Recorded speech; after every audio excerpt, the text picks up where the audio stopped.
Penyewa lahan yang membuka usaha UMKM di Komplek Menerat-Ratai Purwokerto menggugat pihak pengelola.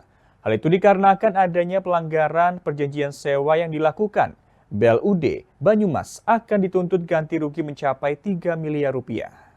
Sengketa pemanfaatan lahan di kawasan wisata Menerat-Ratai Purwokerto membuka babak baru persoalan tata kelola aset daerah. Jaka Budi Santoro, pelaku UMKM yang telah menjalankan usaha di kawasan tersebut, menggugat Badan Layanan Umum Daerah atau BLUD UPTD Pelayanan Pariwisata Teratai Mas dengan tuntutan ganti rugi mencapai 3 miliar rupiah.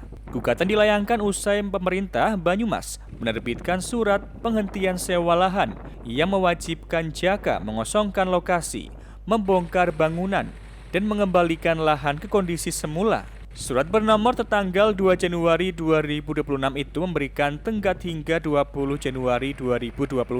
Bagi Jaka, keputusan tersebut datang mendadak dan berdampak besar terhadap kelangsungan usahanya. Padahal, ia telah menyewa lahan secara sah berdasarkan perjanjian resmi yang ditandatangani pada 22 November 2024 dengan luas lahan 397,5 meter persegi dan nilai sewa 39,75 juta rupiah per tahun, di luar biaya listrik dan kebersihan. Kuasa hukum Jaka, Joko Susanto, menilai pemutusan sewa itu dilakukan sepihak dan mencerminkan kelalaian administratif pengelola aset daerah. Jika sejak awal lahan tersebut bermasalah secara tata ruang atau perizinan, maka perjanjian sewa seharusnya tidak pernah diterbitkan. Kliennya menanggung kerugian material, mulai dari biaya pembangunan kios hingga potensi keuntungan usaha yang sudah berjalan.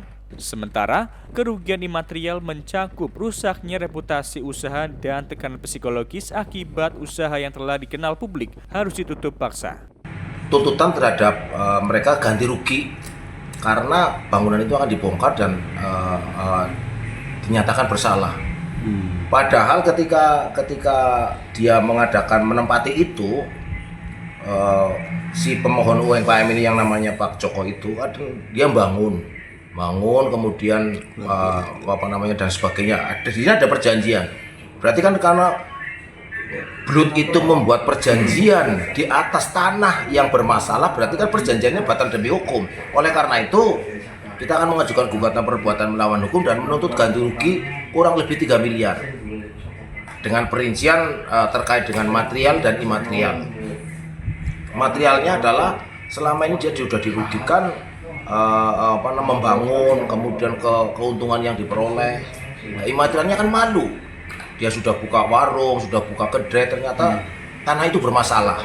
Sementara pihak BLUD yang dihubungi lewat WhatsApp hanya memberikan keterangan untuk menghubungi Pemkab Banyumas. Dan saat ditanya menara hubung Pemkab, pihak BLUD tidak menjawab.